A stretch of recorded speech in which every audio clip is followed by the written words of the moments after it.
तुमच्या समोर एखाद्या व्यक्तीला हातापाय थंड पडतायत, अंगाला घाम यायलाय, थरथरी व्हायले आणि चक्कर येते, एका गोष्टीवर कॉन्सन्ट्रेशन करू शकत नाहीये, कन्फ्युजन व्हायले किंवा झटके येत आहेत, तर हा काय प्रकार आहे, हे कशामुळे होतंय, आज आपण हे जाणून घेऊया.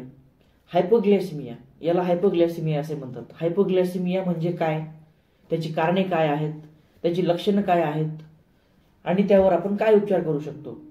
नमस्कार, मी डॉक्टर संजय मुंडे. आज आपण जाणून घेऊया एक महत्त्वाचा टॉपिक म्हणजे हायपोग्लायसेमिया.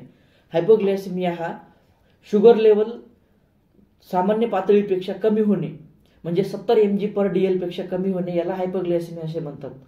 ग्लुकोज हा आपल्या शरीरातील सर्वात महत्त्वाचा ऊर्जेचा स्रोत आहे आणि तो कमी झाल्यामुळे आपल्या शरीरामध्ये गडबड होऊ शकते. तुम्ही डायबिटिक असाल किंवा नसाल, पण तुम्हाला या गोष्टीबद्दल माहिती असणे महत्त्वाचे आहे.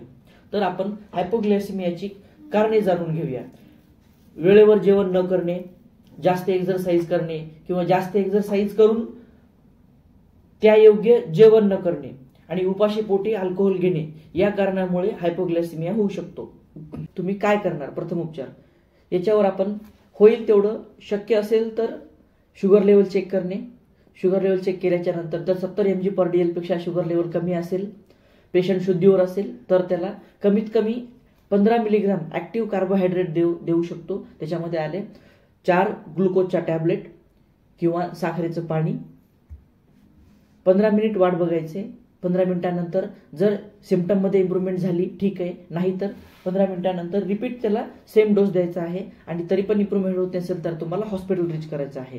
आणि जर पेशंट शुद्धीवर नसेल, बेशुद्ध असेल, तर तुम्हाला त्याला हॉस्पिटलमध्येच घेऊन जायचं आहे, कारण त्या पेशंटला हॉस्पिटलाइज करून IV मध्ये ग्लुकोज देऊनच त्याचं शुगर लेवल मेंटेन करू शकतो आपण. तरी हा व्हिडिओ चांगला वाटला असेल तर तुमच्या मित्रांना शेअर करा. थँक्यू.